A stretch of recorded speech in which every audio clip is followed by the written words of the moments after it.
খালামার অবস্থা দিন দিন খারাপ হইতেছে আয়ান। আপাতত ঘুমের ওষুধ দিছে, কিন্তু তাদের চেহারা দেখে বোঝা যাইতেছে যে বিপদ এখনো কাটে নেই। আমার অনেক ভয় করতেছে আয়ান। বাপের মরণ আমি দেখছি, মায়ের মরণ হয়েছে আমার কোলে। খালাম্মার ঘরে বসলেই আমার সেই দিনের স্মৃতিগুলো মনে পড়ে যাইতেছে। তুমি একটু বেশি চিন্তা করছো মনি। মায়ের যেটা হয়েছে সেটা সম্পূর্ণ সাইকোলজিক্যাল, আর সেজন্যই তো চাচি কই তো ঘর পোড়া গরুদের সিন্দুরা মেঘ দেখলেও ডর আসে।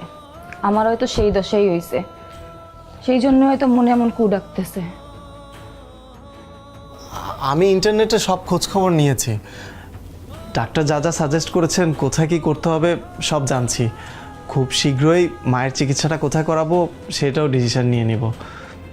তুমি শুধু ভেঙে পড়ো না মনি। আমার ভাইঙা পড়লে চলবো না আয়ান, এর জন্যই তো মুখ শক্ত করে তাকায় আছি।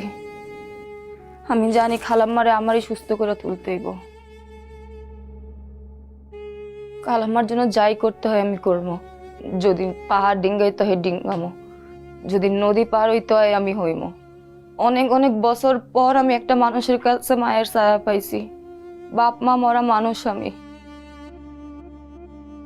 খালাম্মার এই মায়ার ছায়া আমি কোনোভাবেই হারাইতে দিব না।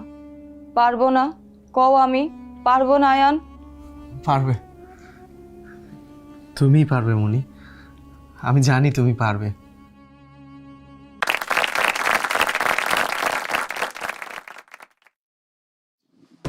অনেস্টলি বলি, আমি কোনো কোনো এক্সপ্রেশনই দেখিনি চেহারায়,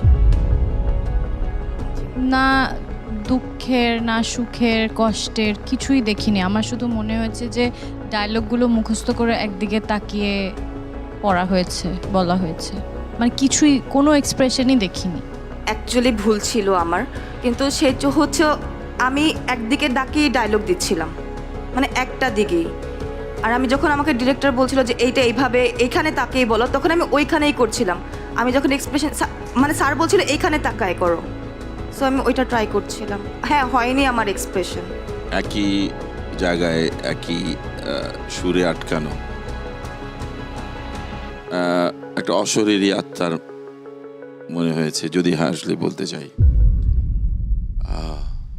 আমি সে কাইন্ড অফ এ জম্বি।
গাছ ওই আমাদের গা, ওইখানে